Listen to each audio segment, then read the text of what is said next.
Bismillahirrahmanirrahim. Wa sahbihi wa mawala wa man tabi'ahu ila yaumil qiyamah wa la haula wa la quwwata illa billahi amma ba'd. Teman-teman mahasiswa, mahasiswi, alhamdulillah kembali ketemu lagi di kelas saya, kelas tafsir ayat ahkam. Jadi teman-teman ini calon-calon ahli tafsir insyaallah.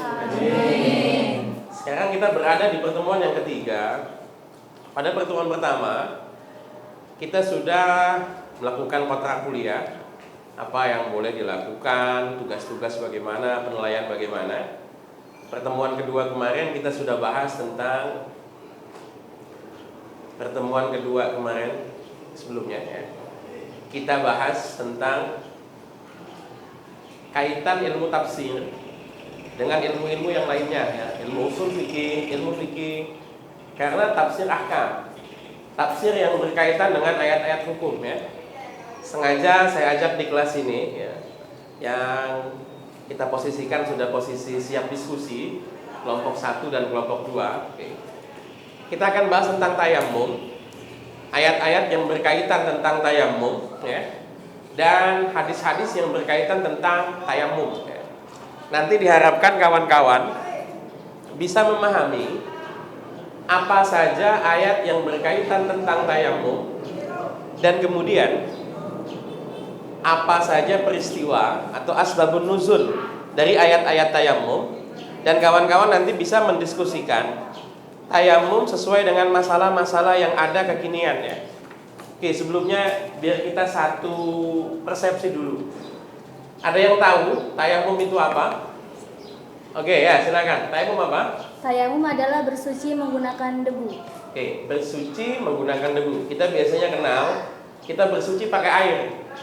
Wudu pakai air, cebok pakai air, lalu kemudian mandi pakai air. Ada yang tahu kenapa boleh dengan debu?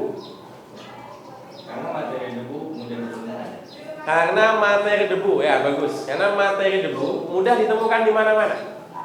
Sama sebagaimana air, materi debu mudah digunakan di mana-mana. Oke.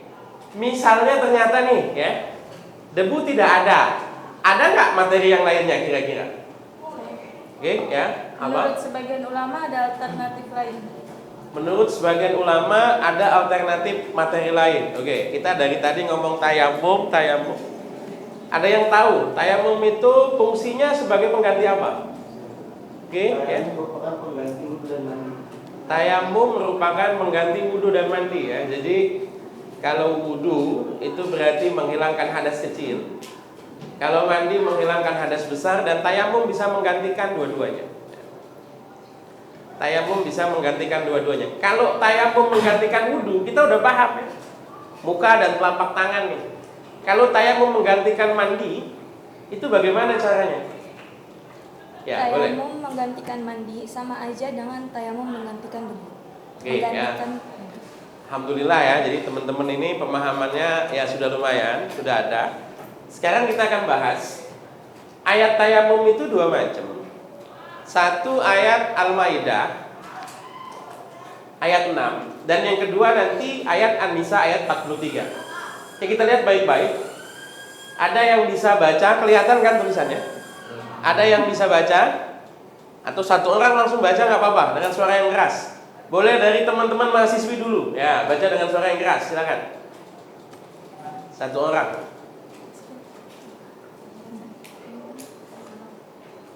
Ya ayyuhalladzina amanu idza qumtum ilas sholati faghsilu wujuhakum wa aydikum ilal marafiqi wamsahu biru'usikum wa arjulakum ilal ka'bain. Oke, cukup sampai sini. Coba kita perhatikan terjemahan. Hai orang-orang yang beriman, apabila kamu hendak mengerjakan sholat, maka basuhlah mukamu, tanganmu sampai sikut, usaplah kepalamu dan basuh kakimu sampai kedua mata kaki. Ini menjelaskan tentang apa? Menjelaskan tentang wudu. Lalu di mana yang menjelaskan tayammum? Perhatikan baik-baik. Lanjutan ayatnya mulai wa in kuntum mardha. Oke, dari mahasiswa coba. Ada yang baca wa in kuntum mardha? Ya, silakan.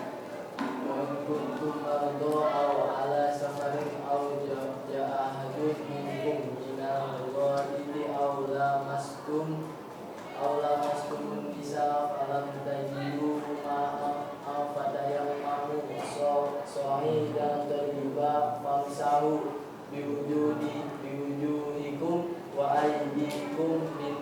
Oke, perhatikan baik-baik. Jika kamu sakit atau dalam perjalanan, jika kamu sakit atau dalam perjalanan, ini berarti kata kunci itu ya. Jika kamu sakit atau dalam perjalanan, atau kembali dari tempat buang air, atau menyentuh perempuan, berarti batal wudunya kan. Lalu kamu tidak memperoleh air, maka bertayamumlah dengan tanah yang baik. Usaplah mukamu dan tanganmu dengan tanah. Ya. Paham ya ayatnya ya? Al-Maidah ayat berapa ini? Ayat 6. Oke, next. Perhatikan An-Nisa ayat 43. Ya ayyuhalladzina amanu la taqrabus salata wa antum sukara hatta ta'lamu ma taqulun wala junuban illa abiri sabilin hatta tantasib. Hai orang-orang yang beriman, jangan kamu sholat sedang kamu dalam keadaan mabuk, sehingga kamu mengerti apa yang kamu ucapkan. Dan jangan kamu datang ke masjid kamu dalam keadaan junub, kecuali sekedar lewat hingga kamu mandi. Ini bahasa apa? Orang junub tidak boleh masuk masjid ya, sampai dia apa? Sampai dia mandi. Berarti kasusnya hadas besar, tadi hadas kecil. Lalu lanjutan ayatnya sama. Wa in kuntum mardo au ala safarin au jaa ahadum minkum minal ghaiti aw lamassumun nisa falam tajidu ma'an fatayammamu sha'idan thayyiban famsahu biwujuhikum wa aydikum min. Ini kan bahas junub. Tapi ketika bahas junub, bawahnya bahas tayam, maka kita pahami tayamum bisa menggantikan wudu dan tayamum bisa menggantikan mandi. Oke ya, next. Perhatiin baik-baik. Ayat itu seringkali kalau yang kaitannya dengan hukum itu tidak turun dengan tiba-tiba. Ada yang namanya asbabun nuzul. Asbabun nuzul itu peristiwa-peristiwa yang mengiringi atau melatar belakangi turunnya ayat. Perhatiin baik-baik kejadiannya di sini, bahwa istrinya Nabi yang namanya Aisyah ada dalam satu perjalanan. Ini perang, kalau tidak salah perang Dhatil Jaish ya. Di perjalanan ini, ketika dalam perjalanan Nabi singgah di satu tempat, Aisyah juga sama. Aisyah buang hajat dan kalungnya hilang. Ketika balik lagi izin sama Nabi, Nabi kalung saya hilang, boleh nggak saya cari kalung dulu? Kata Nabi boleh, nggak apa-apa. Nyari kalung lama sampai malam, akhirnya Nabi putuskan nginep di situ. Perhatikan baik-baik hadisnya, ini unik sekali bahasa hadis ini. Walaisu alamain, walaisa ma'ahum ma'un. Walaisu alamain. Mereka singgah di tempat yang tidak ada airnya. Jadi tempat mereka nginep itu, yang Aisyah kehilangan kalung itu, tempat yang tidak ada airnya. Walaisa ma'ahum ma'un. Sementara perbekalan air juga nggak ada. Udah airnya nggak ada, mampir di tempat yang tidak ada persediaan air. Tapi kan orang nggak ngomong depan Rasul, tidak. Rasul ngomong, boleh nggak istri saya cari kalung sampai dapat? Boleh. Tapi kan kemungkinan ada beberapa orang yang tidak puas ngomong bukan depan Rasul, ngomongnya depan Abu Bakar. Abu Bakar nih gara-gara anak lu nih. Aisyah sih pakai kehilangan kalung, cari-cari kalung. Akhirnya kita nginep di tempat sini, airnya nggak ada, bekal air kita hampir habis. Perhatiin baik-baik, ini hadis humanis sekali, menjelaskan bagaimana sisi kemanusiaan Abu Bakar, sisi kemanusiaan Rasul, dan sisi kemanusiaan Aisyah. Abu Bakar datang ke kemahnya Rasul itu kemudian langsung apa? Ngomelin Aisyah. Ngomelin Aisyah. Padahal posisinya di situ ada Rasul. Lalu Abu Bakar datang, sedangkan Rasulullah meletakkan kepalanya di pahaku. Rasul tidur, bantalnya pakai paha Aisyah. Abu Bakar datang ujuk-ujuk ngomel sama Aisyah. Kira-kira menurut kamu kenapa Abu Bakar berani kayak begitu?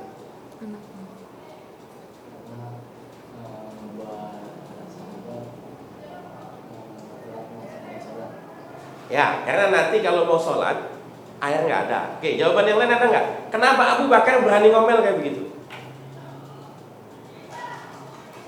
Ada yang punya jawaban lain nggak kira-kira? Ya, silakan. Karena di posisi tidak ada air dan Aisyah meminta untuk segera menemukan kalungnya, itu membuat kondisi umat muslim semakin memburuk karena tidak ada air. Nah, Abu Bakar juga memarahi Aisyah karena kondisinya Aisyah adalah putri Abu Bakar sendiri. Jawaban terakhir itu. Kenapa Abu Bakar berani ngomelin Aisyah? Karena Aisyah adalah anaknya. Coba bayangin, orang masuk ke kemahnya Rasul, ujuk-ujuk ngamuk. Gara-gara kamu nih, gara-gara kamu. Kira-kira kalau bukan mertuanya Rasul berani nggak kira-kira? Dan Rasul diem aja loh. Istrinya diomelin sama bapaknya, Rasul diem aja loh, diem aja. Kenapa Rasul diem? Ya, karena mertua. Tapi karena apa? Karena urusan bapak sama anak, mau ngapain ikut campur? Biarin aja mau diomelin, kan gitu. Oke ya. Ini Abu Bakar itu marahnya marah beneran. Dalam bahasa Arab itu saya baca hadis ini unik sekali. Fa'atabani Abu Bakrin wa qala masyaallah ayyakun. Abu Bakar itu ngomelin saya, dia ngomong apa saja. Wa ja'ala yaquluni biyadihi fi khasirati. Abu Bakar itu nusuk-nusuk lambungku, dicubit-cubit sampai perutnya Aisyah. Posisinya Rasul lagi di mana? Tiduran di pahanya tapi ngelihat mertuanya nyubitin perut istrinya. Kamu saya diemin aja. Bukan urusan saya, itu urusan bapak sama anak, kan gitu. Aisyah itu pengen kabur. Lihat hadisnya ya. Ini. Tidak ada yang menghalangiku untuk bergerak. Fala yamna'uni minat taharrum. Aku mau kabur aslinya. Cuma nggak enak karena Rasul lagi tiduran di pahaku. Coba kan, nggak kejadian. Kita tuh bayangin Rasul kan seolah-olah kayaknya nggak ada bercandanya gitu kan, nggak ada apa namanya kehidupannya yang seru-seru begitu kan, nggak ada. Kamu bayangin kan nggak ada kan ya. Tapi ternyata yang lucu, Rasul tuh istrinya dicubitin sama mertuanya, ya Rasul diem aja. Aisyah pengen kabur gitu kan, cuman kalau nggak ada Nabi nih kabur gua kan gitu Aisyah. Ya. Lalu kemudian ketika Rasul bangun, turunlah ayat tayamum. Oke, fix ya. Jadi ini kita sebut sebagai apa namanya? Asbabun nuzul, peristiwa yang melatar belakangi turunnya ayat tayamum. Next. Oke. Perhatikan. Ini hadis Muslim 522. Tolong konsentrasi baik-baik. Yang saya garis bawahi. Futilna 'alan nas bisalasin. Kita diunggulkan, dilebihkan atas umat yang lain dengan 3 perkara. 1, ju'ilat sufufuna kasubil malaikat. Barisan kita dijadikan seperti barisannya malaikat. Oke, ini maklum. Wa ju'ilat lanal ardu kulluha masjidan wa ju'ilat turbatuha lana tahuran idza lam najidil ma. Bumi dijadikan kita sebagai masjid. Tanahnya, debunya dijadikan sebagai alat bersuci. Oke, yang kedua ketiga apa? Bumi bisa dijadikan sebagai masjid. Artinya kita bisa sholat di mana saja, kan begitu kan, nggak harus di masjid. Pokoknya di atas tanah kita bisa sholat. Dan debu atau tanahnya bisa dijadikan sebagai alat bersuci. Bandingkan dengan hadis yang kedua. Next. Hadis pertama ingat tadi, buminya sebagai apa? Masjid. Tanahnya sebagai apa? Oke. Ketiga, bumi itu dijadikan untukku dalam keadaan suci, mensucikan dan sebagai masjid. Bedanya apa dengan hadis yang pertama? Hah? Gimana? Bisa antara ada yang suci dan sebagainya. Betul, terpisah. Kalau di hadis yang pertama, yang bisa buat bersuci hanya tanah atau Tapi kalau menurut hadis yang kedua, seluruh apapun yang ada di atas bumi bisa dipakai sebagai alat bersuci. Beda ya? Kalau hadis yang pertama apa? Buminya masjid, tanahnya bersuci. Kalau di hadis kedua, buminya masjid sekaligus alat bersuci. Maka meskipun bukan tanah, pokoknya ada di atas bumi, maka bisa digunakan untuk. Oke. Next. Sebelumnya Perhatiin baik-baik. Nah, saya nggak baca hadisnya. Ini mahasiswa semua. Nanti kamu cek saja dalam Muslim 244. Nanti slide-nya saya kasih kamu ya setelah selesai pelajaran ini. Ada orang bertemu dengan Rasul, mengucapkan salam pada Rasul. Kemungkinan besar Rasul berhadas. Kemungkinan besar. Tidak disebut di sini. Rasul tidak menjawab salam sampai Rasul ada di tembok, di dinding. Rasul usap wajahnya dan kedua tangannya. Rasul usap muka dan tangan pakai apa? Debu apa tembok? Coba lihat hadisnya. Debu apa tembok? Tembok. Di temboknya ada debu apa enggak? Tidak disebut di temboknya ada debu atau tidak. Hanya disebut apa? Rasul nempelkan tangan di tembok, Rasul usap wajah dan tangannya, kan begitu kan? Artinya Rasul tayamum pakai apa? Pakai tembok. Pakai debu apa enggak? Tidak disebut. Hanya disebut tembok. Oke, next. Lanjut. Oke, dulu Ammar bin Yasir, tadi sudah sempat kita bahas. Ammar bin Yasir itu pernah junub. Ketika pengen sholat, dia bingung. Saya kalau nggak punya air buat wudhu, lalu kemudian saya ingin sholat, yang saya lakukan adalah tayamum, usap muka, usap tangan. Tapi kalau ini kan yang wajib saya lakukan mandi. Ketika yang wajib saya lakukan mandi, maka kemudian apa? Dia guling-guling di tanah.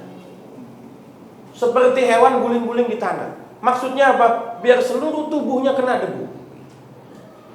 Ternyata Rasul kemudian bersabda, "Inna makana yakfika an tadriba biyadaikal ard sumatan fa sumatan sahabihi ma wajhaka wa kaffai."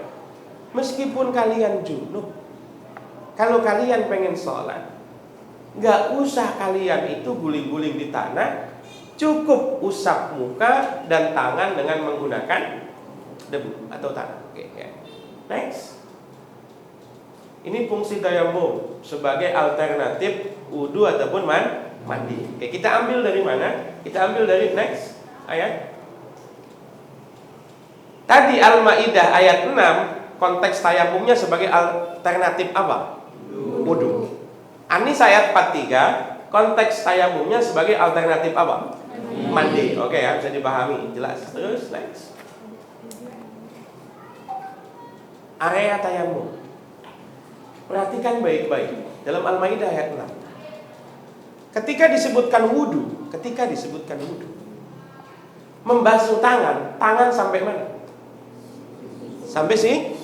Jelas ayatnya. Faghsilu wujuhakum wa aydiyakum ilal marafiqi. Basuhlah wajahmu dan tanganmu sampai sikut. Jelas ayatnya, jelas. Tapi ketika nyebut tayamum, famsahu biwujuhikum wa aydikum minhu, maka tayamumlah dengan tanah yang suci, usaplah mukamu dan tanganmu. Ada nggak batasan tangan di situ? Tidak ada. Dalam ayat wudu ada nggak batasan tangan di situ? Ada. Sampai mana? Sikut. Dalam ayat tayamum mengusap tangan, ada nggak batasan tangannya sampai mana? Tidak ada.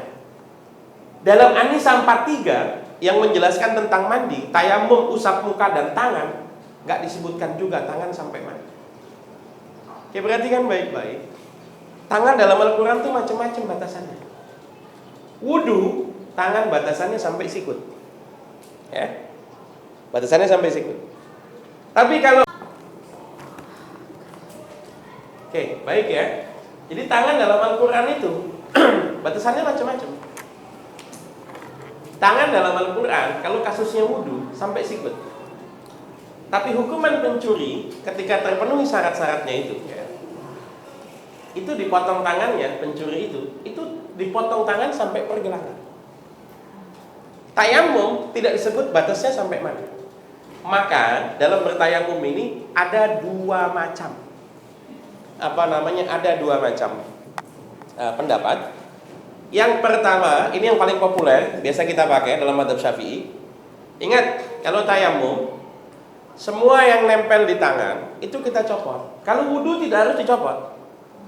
Kalau wudhu itu cincin kamu bisa gerak-gerakan begini, jam tangan juga nggak ketat banget. Tapi kalau dalam tayamum dicopot karena kalau air bisa mengalir, debu tidak bisa. Dicopot. Yang pertama, kalau kita pakai pendapat Imam Syafi'i menyamakan antara tayamum dengan wudhu batasan tangan, maka begini.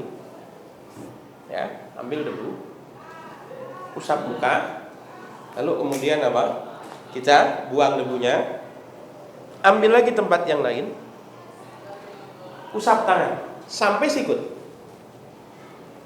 Nih, ini yang paling populer ya, biasa dipelajari dari Ibtidah, Sanawi, Aliyah begitu di pesantren. Yang kedua, batasan tangan sama seperti hukuman pencuri sampai pergelangan. Ini lebih simpel. Jadi kan orang yang pakai baju nggak usah digulung. Dan nanti kemudian gimana? Ketika tayamum biasa usap muka, selesai. Yang kedua hanya usap telapak tangannya saja. Set, beres, nggak sampai ke sini. Kenapa tidak? Karena dalam Al-Quran tidak disebutkan batasan tangan pada tayamum sampai mana. Oke ya. Sampai sini bisa dipahami? Oke, kelompok 1 mahasiswa, kelompok 2 mahasiswi. Kita berikan tugas yang masih berkaitan dengan ini. Kamu boleh cari dari mana, silakan diskusikan, baca dari mana. Untuk kelompok mahasiswi, pertanyaannya adalah, apakah ada materi lain selain debu? Ya, tadi sudah sempat kita singgung sedikit. Nah, teman-teman nanti bisa nambahi dari hasil diskusi kelompoknya. Ya. Apakah ada materi lain selain debu yang bisa digunakan untuk bertayamum? Oke. Lalu kemudian yang kedua, kelompok 1 ini, kawan-kawan mahasiswa itu, bagaimana cara bertayamum atau cara bersuci ya? Boleh bersuci atau bertayamum di kendaraan, utamanya di pesawat. Ya, seperti apa? Oke, silakan kalian diskusi masing-masing, silakan. Ya, silakan kalian diskusikan. Nah, ini boleh dimatiin dulu nggak apa-apa ini.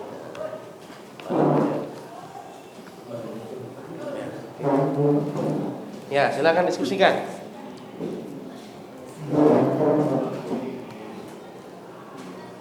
Ada materi yang bisa digunakan untuk bertayamum?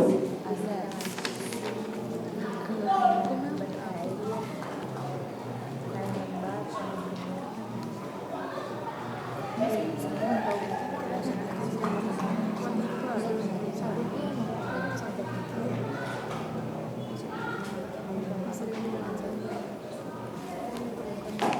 Itu bisa dipakai buat sabun kan?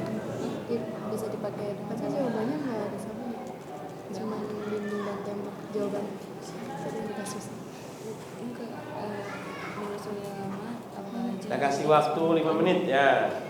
Silakan untuk dicari buat kawan-kawan mahasiswa bagaimana cara bertayamum di pesawat, dan buat kawan-kawan mahasiswi apakah ada materi lain selain debu yang bisa digunakan sebagai materi bersuci.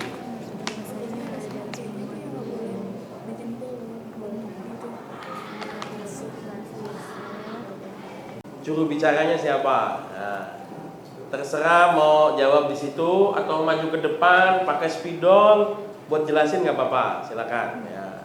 Atau mau jawab dari situ aja silakan. Ya.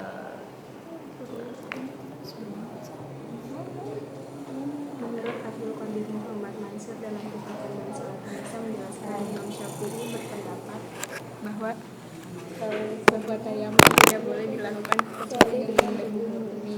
Sementara Imam Malik dan para pengikutnya berpendapat bahwa tayamum boleh dilakukan dengan semua yang menonjol di atas permukaan bumi kecuali kerikil, pasir, dan debu.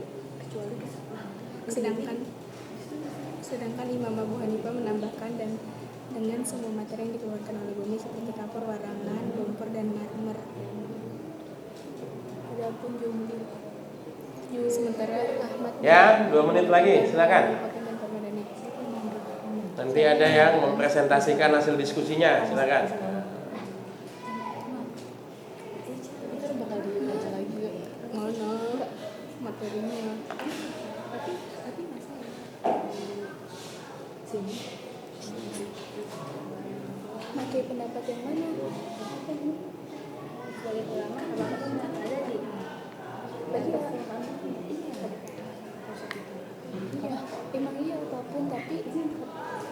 beberapa yang nggak boleh. Siapa yang ditunjuk buat presentasi ini? Apa mau pakai ice breaking dulu? Gajah semut dulu?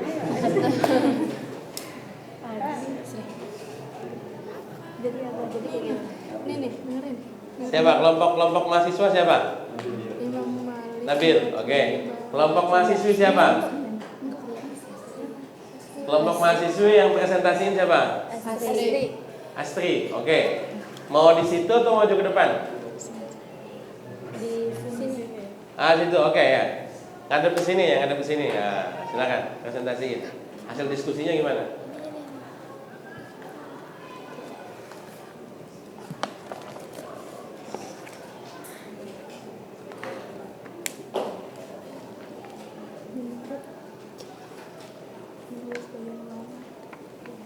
Ya berdiri boleh biar enak. Berdiri madep sini. Biar agak lebih kencang ya, agak lebih kencang biar kedengaran suaranya. Menurut sebagian ulama, diperbolehkan menggunakan semua yang ada di permukaan bumi dan semua yang ada di atasnya, seperti debu, pasir, tembok, dan sejenisnya. Itu pendapat siapa itu? Ada nggak? Hasil diskusi kamu itu pendapat sebagian ulama itu pendapat siapa? Imam Abu Hanifah. Ada nggak disebut di situ? Imam Abu Hanifah. Menurut Imam Abu Hanifah. Menurut Imam Abu Hanifah, ya betul. Nah silakan duduk ya. Jadi tadi kan sudah kita bahas. Rasul tadi sempat tayamum pakai apa? Pakai tembok. Kemudian dalam hadis juga ada dua riwayat ya. Riwayat yang pertama, buminya sebagai masjid, tanahnya sebagai alat bersuci. Tapi di hadis yang kedua, bumi itu sebagai masjid sekaligus alat bersuci. Ya. Oke, kelompok mahasiswa, hasil diskusinya gimana? Mau di situ atau mau ke depan? Oh situ, oke, ya silakan. Hasil diskusi dari kelompok kami adalah bagaimana tata cara bertayamum di kendaraan. Ini berlaku bukan hanya pada pesawat, bagi semua kendaraan juga. Dengan tata caranya sama, hanya saja menempelkan kedua tangan di kursi atau di dinding-dinding kendaraan yang ada. Ini menurut pendapatnya Imam Syafi'i dan imam yang lain. Menurut Imam Syafi'i bisa dipakai di tembok, bisa. Atau menurut imam yang lain? Tadi udah dikasih tahu sama pihak kelompok mahasiswi. Nah, pendapat imam siapa tuh yang boleh ditembok di mana itu? Imam Hanafi ya. Ada lagi yang pengen ditambahin? Cukup, oke ya, baik, terima kasih. Silakan duduk ya.